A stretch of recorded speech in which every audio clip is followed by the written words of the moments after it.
Our generation of young people are our future. These are the children that are going to create the economies, that are going to take care of you and me when we are old and incapable. And yet, what are we doing to this generation?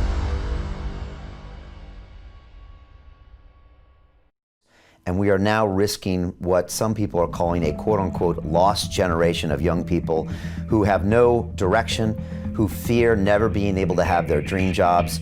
This is something that concerns me a lot, and it's something that's one of my major policies as your next mayor of London. And I want to talk about this today because I have young children, and education has always been something really important in my family, and it's something that's very important to me.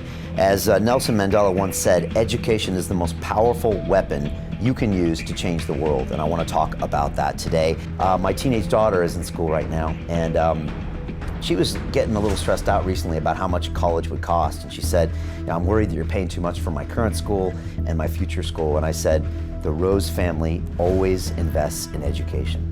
Always, because that's the best return on investment I think you can give any child out there. So this is super important for me, and for the past 9 years we have been educating the world when it comes to London Real, and we also have London Real Academy where we've graduated 5,000 students in over 107 countries. So this is something that's in my DNA, it's in my blood, it's in my veins. It comes from hundreds of years of generations of my family before me.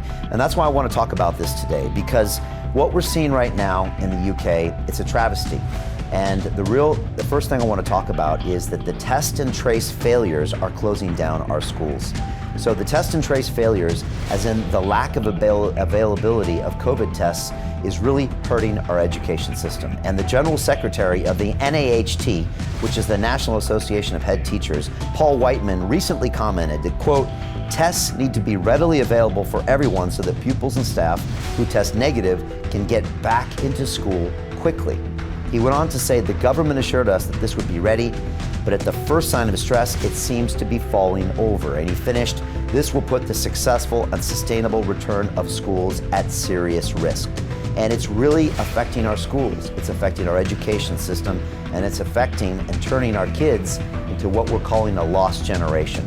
And if you go even further, Jeff Barton, who's our General Secretary of the Association of School and College Leaders, warned, quote, chaos is undermining the efforts to keep schools open, with more than 200 head teachers reporting delays in getting tests.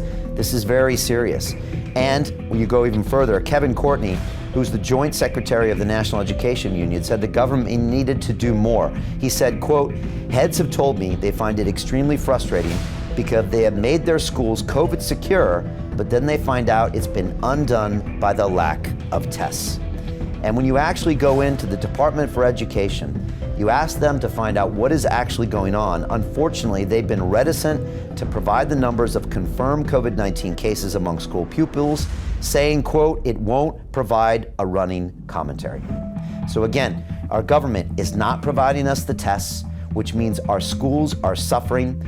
We've got 82% of the schools now that are currently have students that are absent. 45% of staff currently not at work because they can't get a test. My daughter goes to one of these schools. She's 16 years old, and she is devastated. She sent me a text message a few weeks ago saying, I'm really worried that my school is going to be shut down. Her GCSE exams were canceled last year. She's studying for her A-levels. She wants to go to school. That's the thing, our younger generation wants to go to school. My son asked me on a Saturday, when can I go to school? Why can't I go to school? Our children crave these pieces in their daily structure. They want to learn, they want to get out there and make a difference, and yet we are not giving them the opportunity. This is a real crisis. This really has me concerned, but it goes even further, because the campaign of fear that our government and mainstream media, the campaign of fear that they waged on our citizens over the past few months is now having a knock-on effect into our schools. And I want to just make my final point here, and that is the one that I've been talking about now for a week or two, and it's some disturbing numbers that have recently come out from the Prince's Trust. And they surveyed 2,000 of people aged 16 to 25 across the UK, and the charity said that action was needed to prevent us creating a quote-unquote lost generation. And when I think about that phrase, it brings me sadness. A lost generation. Our generation of young people are our future. These are the children that are going to create the economies, that are going to take care of you and me when we are old and incapable. And yet, what are we doing to this generation? Well, when you look at the numbers, and I'll put them on screen here, it's sad and it's very sobering. 44% of 16 to 25-year-olds in the UK said they had lower aspirations for the future because of the lockdown. 41% of young people believe their future goals now seem impossible to achieve. Worse than that, it goes up to 50% for children from poorer backgrounds. 38% feel they will never succeed in life. 38%.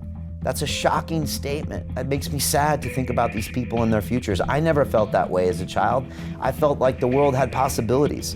And finally, that last number, 43% of young people say, I'll never have a job I really love. The worst thing is that goes to 55% for children coming from poor backgrounds. Imagine never believing you're going to have a job that you really love. This is a travesty that we're creating a generation that is not optimistic about our future. As I said, when I was a child, I thought the future was bright. You know, I told my mom I wanted to be an astronaut. I wanted to be, president of the United States. And she said, you can do anything you put your mind to. My mom always said that. And that's what I've always told my children. And for them to think different, it's a travesty, and it's something that we should all take ownership for, and our leadership should listen to this now. Shame on you for not providing our educational institutions the testing, the tracing that they deserve to make sure that our young people have every opportunity possible to go to school, to learn, to find the jobs that they love and contribute to the world and these great countries and great cities that we all live in. This is really a massive travesty, and it's something that just makes me really, really sad to see this happening. And again, back to that Nelson Mandela quote, education, it's the most powerful weapon which you can choose to change the world. Any child in the world right now with a proper education can grow up to do anything they want. They could be the next Elon Musk. They could be the next Steve Jobs. They could be, the next Richard Branson. They could do anything they want in this world, but they're lacking that chance with the education.